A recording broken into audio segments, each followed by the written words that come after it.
the EPZ Q5. This is my first EPZ IEM. If you look here, it has a really cool unboxing experience. It's just really neat. And this IEM is only about $50 depending on what kind of sales you get. I got it for myself on AliExpress. Like I said, I really like this unboxing experience. I really like the case and the cable. It's a really nice little set. You know, has a nice selection of tips for a $50 IEM. I mean, you look at this looks like the Meze Advar, but I think that's only a compliment. You know, the Meze Advar is like $1,000 IEM, and this is a $50 IEM. And so I think that's a real huge compliment. This is a beautiful IEM. It also comes in white. It has nice, strong little connectors. The cable is really light and airy. It's a really easy-going IEM, and it's really easy to look at and to feel. I fully enjoy this set, and I wanted to get more into this IEM with you. Let's talk music of this IEM.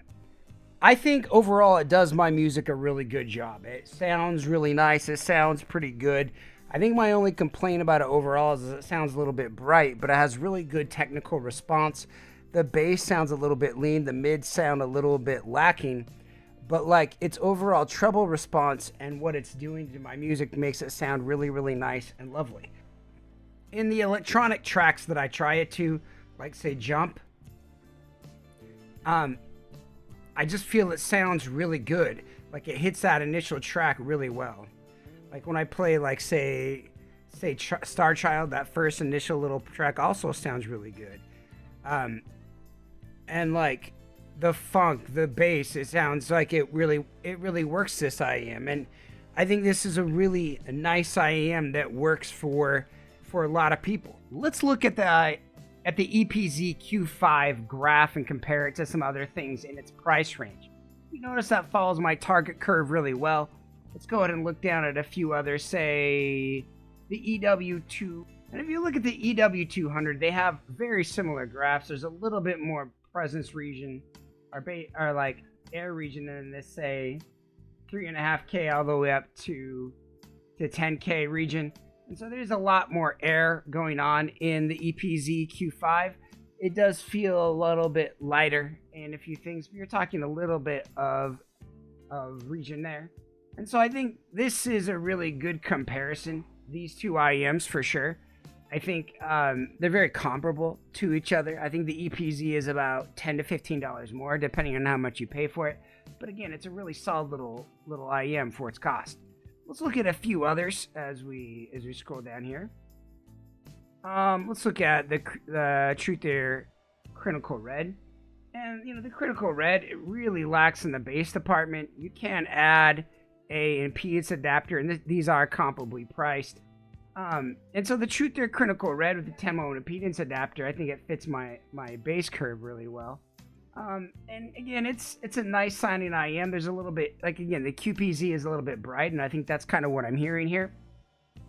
But overall, its resolution and detail does sound really good in this IEM, and it is something to be commended. Let's look at, say, the Rose Technics, just because I had it on my desk, and maybe the 7Hz Sonus here. Alright, the 7Hz Sonus.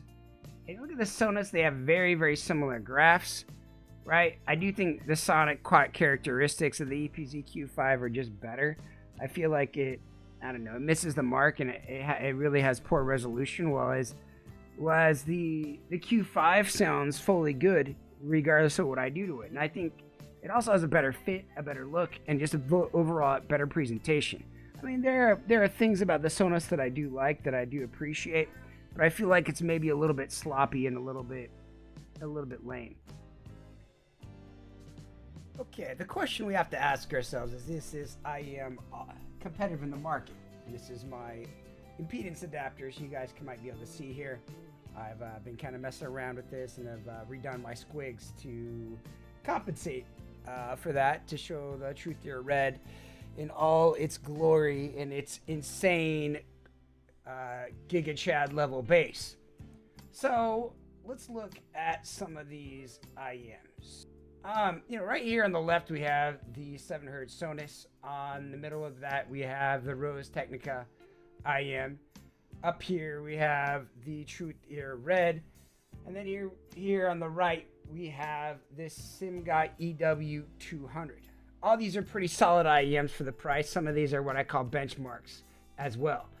As far as I'm concerned, this IEM has a really nice, clean sound that I think competes with any of these IEMs really in a good manner. I find that it has the best female vocals of the table. I feel like there's certain things like the EW200 does better. Like I think it has more forward female vocals, and that's really nice. If you compare it to the Critical Red, I think there's good things about the Critical Red as well. One of the problems of this IEM is that I don't have a lot of MMCX cables. I think really only the Rose Technica is the only other one that I have that is MMCX cable. I think there's a lot of problems with that because you can't cable swap as readily. And so I think that's something to consider if that's something that you like to do, just the way that you like to listen to music. We'll eventually be doing a video on cables and talking about them and just trying to help open a safe discussion on them because I think that's important. But I think as far as this IEM goes in the market, I think in some ways and in some genres of music, this is the strongest one on the table.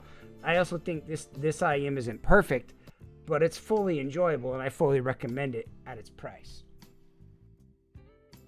Okay, let's rank this IEM. I think it's an overall really nice set and extremely competitive in the market.